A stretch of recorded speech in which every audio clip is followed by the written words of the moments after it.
في يوم جديد في العالمية قررنا نسأل الناس لو قابلت نفسك هتنصحها بإيه عشان تكمل اللي باقي من حياتك بطريقة أفضل. هي تذكرة لنفسي، يعني زي رول كده حطاها لنفسي كل سنة بفكر نفسي بيها، وهي ان ما ينفعش نتراست اننا ناخد نصيحة من ناس ما بنقبلش ناخد منهم نقد. مفيش غراب ابيض. دايما اخلي بالي ان الله لا يضيع اجر من احسن عملا، يعني نشتغل اكتر يعني هيجي لنا رزق اكتر وهننجح اكتر.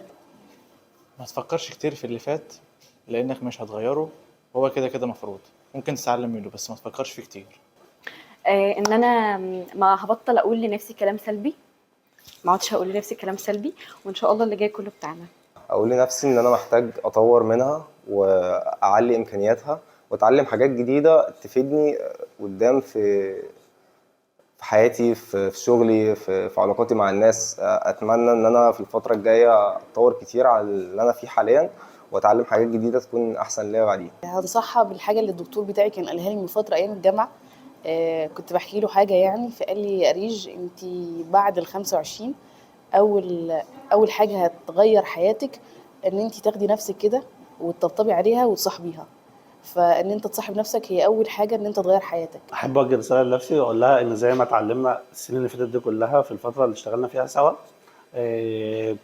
ان الانطباع الاول دايما بيدوم وصعب ان انت تغيره جدا، فحاولي دايما ان الانطباع الاول يكون كويس، علشان خاطر لو مش كويس او مش افضل حاجه هيأثر عليك جامد زي ما عانينا في الاول سوا، لحد ما الحمد لله قدرنا ان احنا نغير الانطباعات اللي في الاول ووصلنا اللي احنا فيه دلوقتي.